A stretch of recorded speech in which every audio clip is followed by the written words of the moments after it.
എന്താ ഉണ്ടാക്കണത്? ആ, ഒരു മിക്സ് ഫ്രൂട്ട് ഉണ്ടാക്കാനുള്ള തയ്യാറെടുപ്പാ. ഷേ, നമ്മളിവിടെ ഉണ്ടാകുമ്പോഴാണ് പുറത്താരും കേൾക്കണ്ട. എന്ത്? നമ്മളിവിടെ വന്ന പിന്നെ വീട്ടിൽ ഒരാൾ മിക്സ് ഫ്രൂട്ട് ജ്യൂസ് അടിച്ചിട്ടില്ല. നമ്മളെ ഒരു പാക്കറ്റ് വാങ്ങിച്ചാൽ പോരെ, അത് തന്നെ ധാരാളം. അത് ശരിയാണ്, പാക്ക് ചെയ്യുമ്പോൾ എന്ത് തോന്നിയവാസമാണെങ്കിലും എഴുതാലോ. എക്സാക്ട്ലി.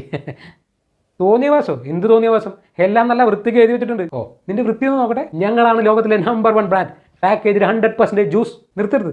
അതല്ല, പിന്നെ നിന്റെ ഇൻഗ്രീഡിയൻസ് ഒന്ന് വായിക്കി. എല്ലാ ഫ്രൂട്ടും ഉണ്ടാവും നോക്കാനായിരിക്കും. എല്ലാം കൊടുത്തിട്ടുണ്ടായിരിക്കും. ആ ശരി, ഒന്ന് വായിക്കി. Apple, mango, guava, orange, banana, apricot, peach. ഇതൊക്കെ എത്ര ശതമാനം? 10%. Okay, apple 10%. ആ, ബാക്കിയൊന്നുമില്ല. എല്ലാം കൂടെ 10%. എല്ലാം കൂടെ 10%.